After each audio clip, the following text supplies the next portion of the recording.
I face you at last, my brother. You make it sound as if you've brought me to heel and will beat me in combat. After 10,000 years, you remain pompous. Look about you. I have you. I have won. You have not won yet.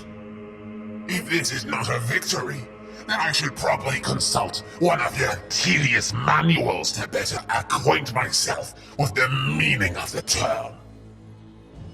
Vava gave you his blade, I see. Or did you take it from his dead knee? I suppose it matters not. You will not wield it against me. Fight me, you coward! Do you think I would stoop so low as to fight you, my brother? Look at me! You are so far beneath me. I am mightier than you could ever be. Why would I waste my strength on crushing an insect like you? Instead, you save your wickedness for my people, who cannot fight back at all! How noble of you. Wickedness? Is that what you see?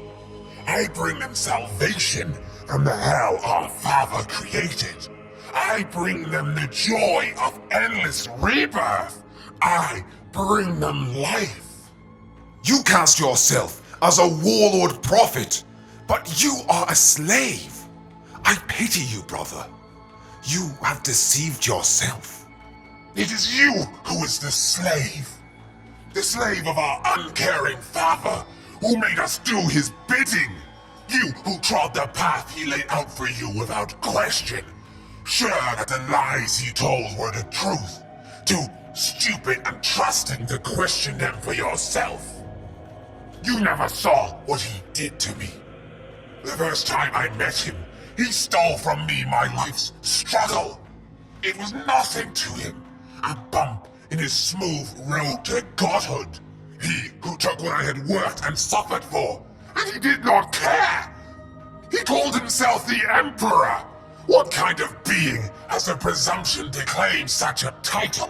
Who takes and takes the affections of his son and gives so little in return? He would not even deign to tell us his name! I tried his way. I should never have compromised my own principles. But I did. I was a champion of common people. I abandoned them for a galactic despot. Now, I serve the people again. If I am a puppet of an uncaring master, then what are you? A being who wallows in warp power while crying hatred for the witch. A plaything for corruption and disease. You blustered long and hard against psychic powers and claimed total fearlessness and indomitability none could match. And yet, when faced with death, the ultimate challenge, you failed. You do not know what you speak of.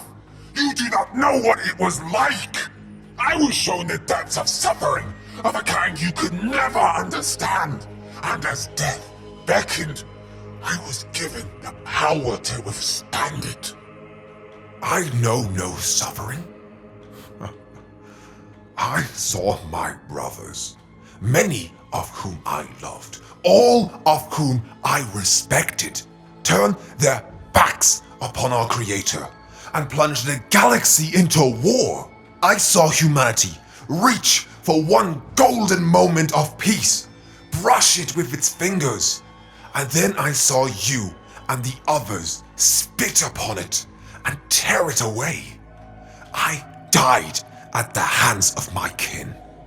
I awoke to a galaxy so far from the glorious enlightenment of the Emperor, it resembles the Catheric hell. You turned your back on all you claimed to stand for, cravenly, without a second thought. Where was my brother, who could weather any storm, whose body shrugged off poison, who would never, ever give in? What happened to him? The Mortarion of old would never have allowed this. He would have died with honor. You must have seen as your warriors were transformed into these hulking monsters? What awaited you should you say yes to salvation? You who called yourself the strongest of us, the redoubtable, the master of any pain or sorrow. How hollow these words seem to me now. I at least know what I am.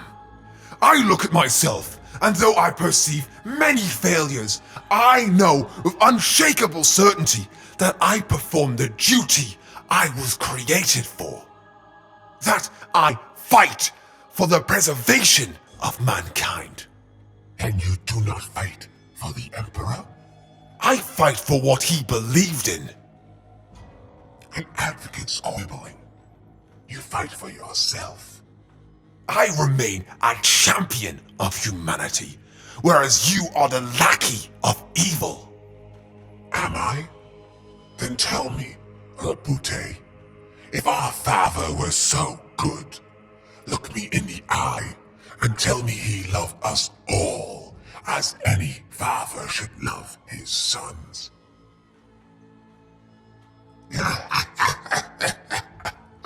You know, don't you, Rabute? You've seen it. I knew something was different about you. You spoke of him on Dara. Tell me, what did he say? Did he plead to be released? Did he beg you to be set free from his golden throne? Oh, my brother, it cannot be. Did he say nothing? Is our father dead? Of course he isn't. Is he? Not in any real sense. Beings like him are beyond mortality. You are so misguided. He sought godhood, and in a way, he has what he wanted. He is a corpse god, a lord of death, more terrible and vile than my adopted grandfather, who offers those who follow him the gift of endless renewal. You look at this land and see only ruination. It is a shame for you that Nurgle's potential is invisible.